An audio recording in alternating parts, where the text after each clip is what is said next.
What is the criteria for a great film? Many movies have become great with the passage of time. The Princess Bride, The Thing, Scott Pilgrim vs. the World, even Shawshank Redemption was a box office bomb. Common traits of why a movie is great can be cited as memorable scenes and moments, lines of dialogue, "You're gonna need a bigger boat," and most of all, possessing rewatchability. For me, there's one movie from the past decade that falls into that category.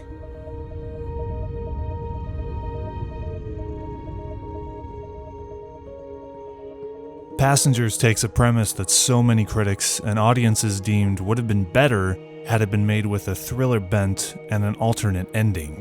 That instead of it being about a man getting accidentally stranded on a ship with the next 90 years ahead of him, faced with the beyond difficult decision of waking somebody up or die alone, that it should have been about a woman who wakes up to a man who turns out to be mentally unstable, even the villain, who then dies, to which then she is faced with the same choice of waking someone else up. There is a very popular video about Passengers regarding how it could have been told differently if the points of view were switched, following Aurora's arc and not Jim's. There is a creative curiosity that is very fascinating to explore when it comes to rearranging the way a story is told, even going so far as to create what I call the Aurora cut, doing just that, even adding deleted scenes, with one standing out most of all, which is excellent, that allows the narrative to launch into the backstory for Jim. Do you think if we were on Earth that I would ever even look at you? You think that I wanted you? I was lonely. I was bored.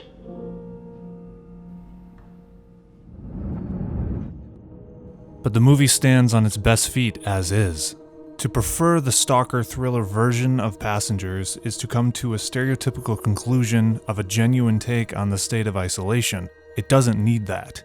It does not need to become a feature-length recut horror trailer for prominent films we've seen on YouTube. It has more balls not to do that. The filmmakers decided to make it adventurous and romantic, and because they did, that's what makes it unique amongst big-budget films, including keeping an indie sensibility with scenes in the style of Richard Linklater of Aurora and Jim connecting.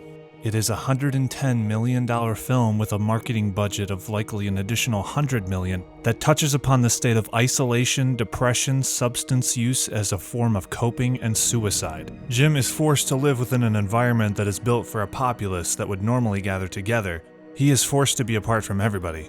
And in this time in the year of 2020, aren't so many of us experiencing just that? Suicide hotlines are spiking because isolation is being put forth by governmental mandates and encouraged as a social obligation. Why am I alone? We're all in this together. People are being encouraged to use social media as a means of combating the effects of loneliness, but that will not replace in-person interactions. Just as Jim tries to explain to Arthur at the bar, who even represents social media in this context, I'm here for you. Arthur, you're a machine. See, you can't feel that. You don't have feelings. there is an innate biological pull we have and need that psychologists term as skin hunger, which designates the need for physical human contact. It has even been scientifically proven that the act of a physical embrace reduces the stress hormone cortisol and even improves the function of our immune systems, which, as we all know, ironically, is more important than ever. What stands out about the film is that it did something sincere, while also giving a mainstream audience a great dilemma for them to confront.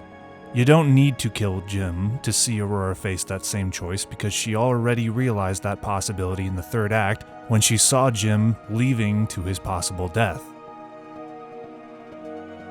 In addition to this, it's not about seeing a role reversal. It's about the audience asking themselves what they would do. Passengers has become even more relevant today, paralleling the mass human social distancing times we're living in, while under the dominance of corporations and government we put too much trust in. It's a film we can go to that reminds us of what's important, that our search to give love and to be loved is more than surviving. It's essential. I relate to Jim's plight because there have been moments in my own life where I felt as he did, alone on a ship. Though with comforts and amusements surrounding him, He knows it's not enough. It makes him face the hard truth, just as it does for the audience. We can't live our whole lives alone. And the movie asks the most interesting dilemma. What would it take for you to wake up a person? Would you strand someone on that ship? I think we've reached a point in the human experience where we can finally answer honestly.